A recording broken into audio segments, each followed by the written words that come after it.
எல்லா அம்பலக்காரர்களும் ஏற்றுக்கொண்டால் தானே தலைவராக தேர்ந்தெடுக்க முடியும். பட்டமங்கலத்தின் அம்பலக்காரனான இந்த வல்லத்தரையன் ஏற்க மறுத்தால் பாகனேரி அம்பலக்காரன் எப்படி கோட்டத்திற்கு தலைவனாக முடியும்? அதனால் அப்படி ஒரு பிரச்சனை வரட்டும், நானும் அதை வரவேற்கிறேன். அவை கூடட்டும், அதில் நானும் கலந்து கொள்கிறேன். என்னை மீறி என்ன நடக்கிறது என்று பார்க்கலாம். வேண்டாம் அண்ணா, இது உங்கள் பகையை வெளிப்படுத்துவதாக ஆகிவிடும். ஆகட்டுமே. பாகனேரிக்கும் பட்டமங்கலத்திற்கும் உள்ள பகை யாருக்கும் தெரியாதா என்ன? அண்ணா, இதை முன்னின்று நடத்தப் போகிறவர் யார் தெரியுமா? யார்? ஊமைத்துறையார். என்ன? ஊமைத்துறையாரா? அதற்காக நீ ஏன் தயங்குகிறாய் வல்லத்தரையா? வெள்ளையரை எதிர்க்கும் போராட்டத்திற்கு வேண்டுமானால் ஊமைத்துறை தலைமை தாங்கலாம், மருது பாண்டியர்கள் ஆதரவளிக்கலாம். ஆனால் அம்பலக்காரர்களுக்குள் நடக்கும் தனிப்பட்ட பிரச்சனைகளுக்குள் அவர்கள் ஏன் தலையிட வேண்டும்? நமக்கென நாம் ஒரு கோட்டத் தலைவனை தேர்ந்தெடுப்பதற்கு அவர்கள் எப்படி ஆலோசனை வழங்க முடியும்? இது நம் பிரச்சனை, நாமே தீர்மானிக்க வேண்டிய பிரச்சனை. அப்படி சொல்லுங்கள் மாமா.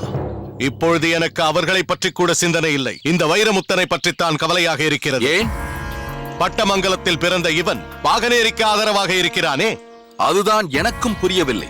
அதற்காக நீ மாறிவிடப் போகிறாயா என்ன? நிச்சயமாக இல்லை. இந்த வல்லத்தரையனை பொறுத்தவரை நாடா தனிப்பட்ட பகையா என்று வந்தால் எனக்கு எனது பகைதான் முக்கியம். வாளுக்கு வேலியை என் கரத்தால் கொன்று பகை தீர்ப்பது மட்டும்தான் என் லட்சியம்.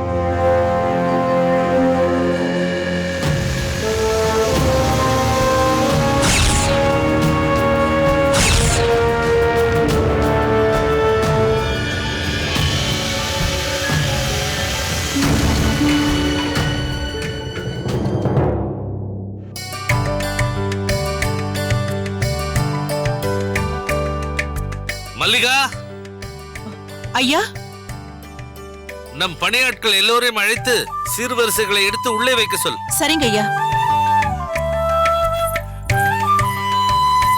பூச்சரத்தை கூடத்தில் தொங்க விட்டிருக்கிறீர்களா? அருமை அருமை. வெற்றிலை தட்டு, சந்தன கிண்ணம், பன்னீர் சொம்பு எல்லாவற்றையும் எடுத்து வையுங்கள். இதோ எடுத்து வைத்து விடுகிறேன். ஆமாம், சுந்தரி எங்கே? இங்கேதானே இருந்தாள். ஓ, உங்களை கண்டதும் வெட்கத்தில் மறைந்து கொண்டிருக்கிறாள். சுந்தரி, வா சுந்தரி. வாமா சுந்தரி.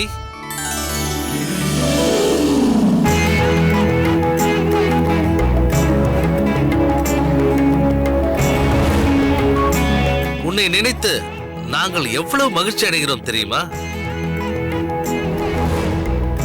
வா.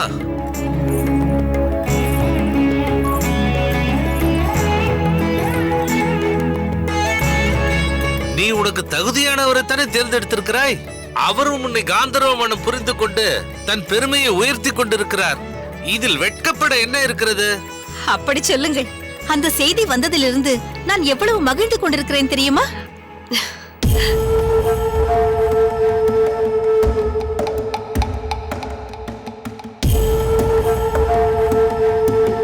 சுந்தரி, விரும்பி சென்றால் விலகி போகும், விலகி சென்றால் விரும்பி வரும் என்பார்கள். அதற்கு இப்போது நீயே உதாரணமாகிவிட்டாய். நாம் ஒன்றை நேர்மையாக நினைத்தால் அது நடந்துவிடும். மாறாக நினைத்தால் இறைவன் வேறு ஒன்றை நடத்தி விடுவான் என்பார்கள். இது அவன் போட்ட முடிச்சு. அவன் யாருக்கு எங்கு முடிச்சு போட்டிருக்கிறான் என்பதை யாராலும் சொல்ல முடியாது. நீ அந்த நடராஜரை மனப்பூர்வமாக நம்பினாய்.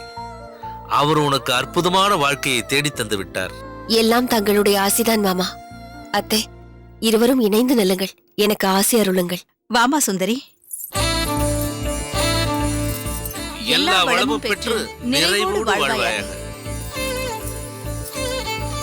லலிதாங்கி, மாடி அறையை அலங்கரித்தது போதுமா என்று பார்த்து விட்டு வா. நான் பாகனேரி அம்பலக்காரர் வரும்பொழுது அவரை சிறப்பாக வரவேற்க ஏற்பாடு செய்கிறேன். சுவாமி. வடிவு, இன்னும் ஏன் அங்கேயே நிற்கிறாய்? உள்ளே வா. வா வடிவு, நம் வீட்டிற்குள் வர என்ன தயக்கம்? இது நம் வீடுதானா என்று பிரமிப்பாக இருக்கிறது.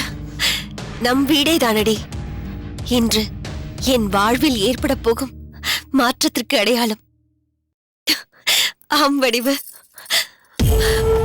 உன்னை கண்டு என் மகிழ்ச்சியை பகிர்ந்து கொள்ள எவ்வளவு நேரமாக காத்துக் கொண்டிருக்கிறேன் தெரியுமா? அக்கா, நான் அவர் அல்ல, உன் தங்கை. என்னை விட்டு விடு. உன் குறும்பு பேச்சு சற்றும் குறையவில்லையடி. அது இருக்கட்டும், கல்யாணி நாச்சியாரின் நடன பயிற்சி நல்லபடியாக நடைபெற்றதா? இது என்னக்கா அதிசயம்? இவ்வளவு காலம் இல்லாமல் இப்போது இவ்வளவு அக்கறையாக கேட்கிறாயே? ஓ, கல்யாணி உனக்கு நாத்தனாராக போகிறாளே, அதற்காகவா? பேசாமல் இரு வடிவு. எப்படி அக்கா பேசாமல் இருக்க முடியும்? என்னை நடன பயிற்சிக்காக பாகநேரிக்கு அனுப்பி வைத்தாய். ஆனால் இப்போது பாகநேரிக்காரர் உன்னை தேடி வருகிறார். இந்த பக்கம் என்னை பாகநேரிக்கு அனுப்பி வைத்துவிட்டு அந்த பக்கம் அவரை திருக்கோட்டையூர் வரவழைத்து வலை வீசி பிடித்து விட்டாயே. உன் வலையில் விழுந்தது சாதாரண மீன் அல்ல, திமிங்கலம் என்று இப்பொழுதுதானே தெரிகிறது. வடிவு, என்ன பேசுகிறாய் நீ? உன் அக்காவை பற்றி நீ போட்டிருக்கும் கணக்கு இதுதானா? என்னை பற்றி இவ்வளவு மோசமாக பேச உனக்கு எப்படி மனம் வந்தது? சச்ச, என்ன அக்கா இது? நீதானே என்னை குறும்புக்காரி என்பாய். அப்படி ஏதோ சொன்னால் அதற்காக கோபித்துக் கொண்டாயே. நான் விளையாட்டிற்கு தானே அப்படி சொன்னேன். அதுதானே பார்த்தேன். வடிவு, நான் அவர் மீதோ அவர் என் மீதோ எந்த வலையும் வீசவில்லை. அவரை பற்றி உனக்கு தெரியுமா? அவர் இசை ஞானம் பெற்றவர், கலைகள் அனைத்திலும் கரை கண்ட மேதை. அவரை பற்றி சரியாக புரிந்து கொள்ளாமல் தான் நான் அவரிடம் பகை பாராட்டினேன், கடுமையாக பேசினேன். நீ அன்று நடன மேடையிலும் பிறகு அவர் நமக்கு வீட்டிற்கு வந்த நேரத்திலும் பேசிய பேச்சுக்களை பார்த்து இனி நீ இந்த ஜென்மத்தில் அவரை ஏறெடுத்து கூட பார்க்க மாட்டாய் என்றல்லவா நினைத்துக் கொண்டிருந்தேன். அம்பலக்காரராக இருந்தால் எனக்கென்ன என்ற தன்மானத்தோடு தூக்கி எறிந்த நீ அவரையே உன் துணைவராக ஏற்றுக்கொள்ளும் அளவிற்கு எப்படி மாறினாய் என்று எனக்கு வியப்பாக இருக்கிறது. வடிவு, மேகம் எவ்வளவுக்கு எவ்வளவு மேலே செல்கிறதோ அவ்வளவுக்கு அவ்வளவு குளிர்ந்து மழையாக பொழிகிறதே, அப்படித்தானம்மா ஆகிவிட்டது என் நிலைமையும்.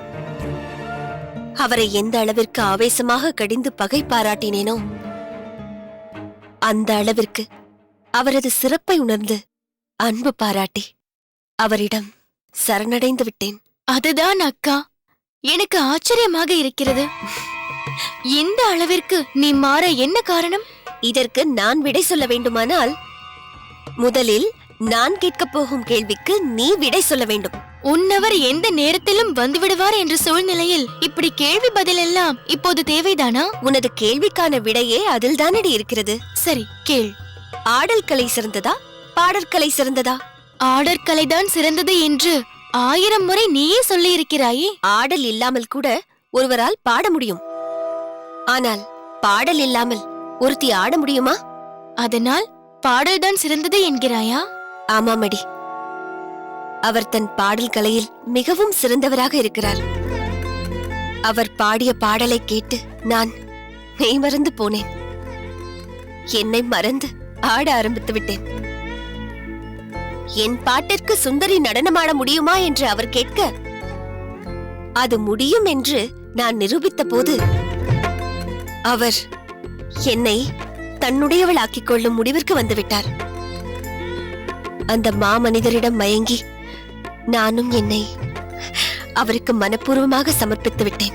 ஆக அங்கு ஆடலும் பாடலும் மட்டும் சங்கமிக்கவில்லை, நீயும் அவருமே சங்கமித்தீர்கள் என்று சொல். போடி குறும்புக்காரி. சுந்தரி, என்னம்மா நீங்கள் இருவரும் இங்கே நின்று பேசிக் கொண்டிருக்கிறீர்கள்? நேரமாகிறது. பாகநேரி அம்பலக்காரர் எந்த நேரத்திலும் இங்கு வந்து விடுவார். அவரை வரவேற்க வேண்டிய ஏற்பாட்டை செய்ய வேண்டாமா? ஆம், சீக்கிரம் வா. இதோ வந்து விடுகிறேன் மாமா. வடிவு, பாகநேரியார் தங்க வேண்டிய அறையை தயார் செய்து கொண்டிருக்கிறார்கள். நீ சென்று அவர்களுக்கு சற்று உதவியாக இரு. நான் மற்ற ஏற்பாடுகளை கவனிக்கிறேன். சரி.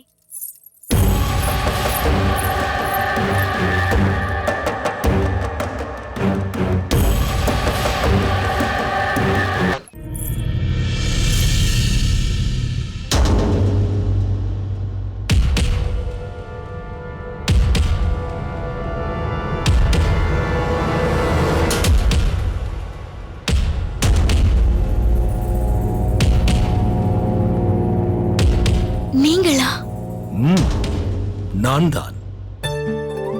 வா.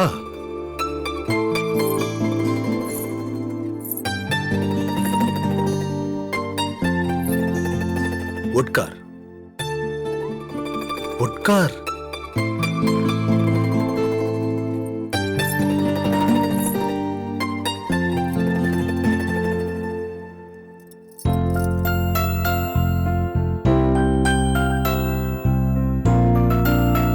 என்னை உனக்கு பிடித்திருக்கிறதா? மிகவும் பிடித்திருக்கிறது.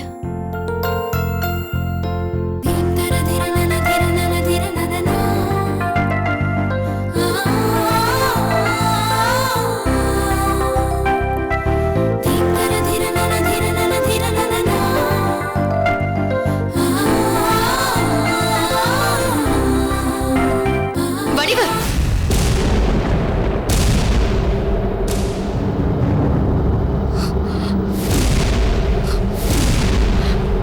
என்ன காரியம் செய்கிறாய்? என்ன? யார் நீ? என்னை போல் இருக்கிறாயே. உன் மனசாட்சி உன் அக்காள் வீட்டு பள்ளி அறையில் உன் கனவு காதலனுடன் நீ உறவாடுவதற்கு உனக்கு என்ன உரிமை இருக்கிறது? ஏன் இல்லை? பாகனேரி அம்பலக்காரரை முதலில் காதலித்தவள் என்ற உரிமை எனக்கு இருக்கிறது. அவர் எனக்கு சொந்தமானவர். அதை நீ நிர்ணயிக்க முடியாது. காலம்தான் நிர்ணயிக்கும், காதல்தான் தீர்மானிக்கும். நீ ஏமாந்து போய் அவரை சுந்தரியிடம் விட்டுவிட்டாய். நீயே அவளிடம் அவரை ஒப்படைத்து விட்டாய். இதற்கு சுந்தரியா பொறுப்பு? அப்படியே இருக்கட்டுமே. அதற்காக இப்போது சுந்தரி செய்வது சரி என்று சொல்லிவிட முடியுமா? என்னதான் அக்காளாக இருந்தாலும் வயது வந்த பெண் ஆயிற்றை வடிவாம்பாள் என்று நினைக்காமல் என் கையிலேயே பள்ளியறைக்கு தேவையான பண்டங்களை கொடுத்தனுப்புகிறாளே, இது மட்டும் முறையா? இதற்கு என்ன பொருள்? பாரடி பார், உனக்கும் எனக்கும் நடந்த போட்டியில் நான் உன்னை ஜெயித்து விட்டேன் என்று என் அக்காள் சுந்தரி விடுக்கும் அரைக்கோவல் தானே இது? ஏனடி இப்படி அநியாயமாக உன் அக்காள் மீது பழி போடுகிறாய்? நீ வாளுக்கு வேலையை விரும்புகிறாய் என்று உன்னை தவிர வேறு யாருக்கும் தெரியாதே. அப்படி இருக்க சுந்தரிக்கு மட்டும் எப்படி தெரிந்திருக்க முடியும்? அப்படி பார்த்தால் உன் விருப்பம் என்பது ஒருதலை காதல் தானே? வாளுக்கு வேலி உன்னை அப்படி ஒரு எண்ணத்தோடு பார்த்ததே இல்லையே. ஆனால் அவர்கள் இருவரும் ஒருமனப்பட்டு இணைந்த காதலர்கள் அல்லவா? இருக்கலாம். ஆனால் அக்கா மட்டும் குறுக்கே புகுந்து அவரை மயக்காமல் இருந்திருந்தால் நான் அவரை நிச்சயம் என் மீது மோகம் கொள்ளும்படி செய்திருப்பேன். அதற்கென்னடி செய்வது? ஏதோ நடந்தது நடந்து விட்டது. தலை எழுத்தை யாரால் மாற்ற முடியும்? உன்னுடைய அழகிற்கு பாகனேரி அம்பலக்காரர் போல் 10,000 பேர் உன் வீட்டு படிக்கட்டில் தவம் கிடப்பார்கள். நீ கண்ணை அசைத்தால் போதும், களஞ்சியத்தில் உள்ள நெல் முழுவதையும் உன் காலடியில் கொட்ட எத்தனையோ பாளையக்காரர்கள் பல்லை இழித்துக் கொண்டு நிற்பார்கள். இல்லை இல்லை, நீ என்னதான் சொன்னாலும் என்னால் அதை ஏற்க முடியாது. நான் பெற நினைத்ததை என் அக்காள் என்னிடமிருந்து தட்டி பறித்து விட்டாள். அதனால் என் மனதில் என்னையும் அறியாத பொறாமை ஏற்பட்டு விட்டது. சுந்தரி உன் அக்காள் தானே, அவள் சந்தோஷமாக இருக்கட்டுமே என்று திருப்திப்பட்டுக் கொள்ளக் கூடாதா? என் அக்காள் என்னிடமிருந்து பறித்துக் கொண்டது ஏதோ நான் உண்ண போகும்போது தட்டி பறித்துக் கொண்ட ஆப்பமோ அதிரசமோ அல்ல. அவள் பறித்துக் கொண்டது என் வாழ்க்கை. அதை எப்படி என்னால் பொறுத்துக் கொள்ள முடியும்? வாழ்க்கை என்பது என்ன? அதை நாமாக பார்த்து வகுத்துக் கொள்வதுதானே. வாளுக்கு வேலை என்று ஒருவர் பிறக்காமல் இருந்திருந்தால், வடிவாம்பாள் மட்டும் வாழ்ந்திருந்தால் என்ன செய்திருப்பாய்? வாளுக்கு வேலை இல்லாவிட்டால் ஒரு வயலுக்கு வேலை போதும் என்று ஏற்றிருக்க மாட்டாயா? எத்தனை வேலி வந்தாலும் சரிதான், அவர்கள் எல்லாம் என் மஞ்சத்தை ஆக்கிரமிக்கலாம். ஆனால் என் நெஞ்சத்தை ஆக்கிரமிக்க வாளுக்கு வேலைதான் எனக்கு வேண்டும். கடலென கனக மணிகளை குவிப்போர்க்கு என் உடலை அளிப்பேன்.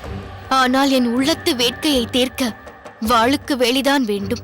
அதுதான் உன் விருப்பம் என்றால் நீ சென்று உன் அக்காவிடம் நான் அவரை விரும்புகிறேன், எனக்கு விட்டுக்கொடு என்று கேட்டால் சுந்தரி வாளுக்கு வேலியை உன்னிடம் மனப்பூர்வமாக விட்டுக் கொடுக்க போகிறாள்.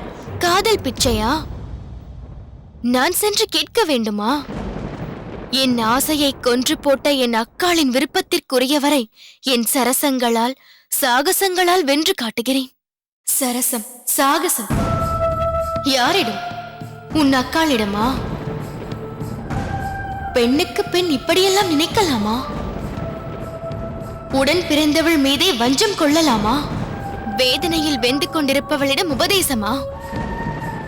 பாகநேரி அம்பலக்காரரை என் வீட்டு படுக்கை அறையில் தவம் செய்யும்படி, காதல் பிச்சை கேட்கும்படி தவ முனிவராக மாற்றிக் காட்டுகிறேன், பார்க்கிறாயா?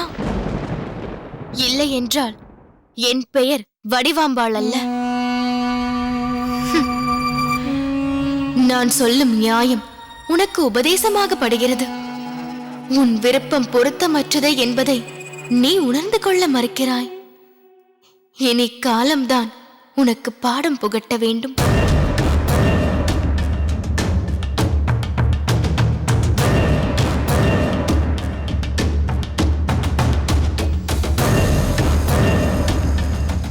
காலம் எனக்கு பாடம் புகட்டுமா? அதுதான் இல்லை. நான் அந்த வாளுக்கு வேலிக்கு காதல் பாடம் புகட்டப் போகிறேன். அதை என் அருமை அக்காள் அருகிலிருந்து பார்த்து பொறுமப் போகிறாள்.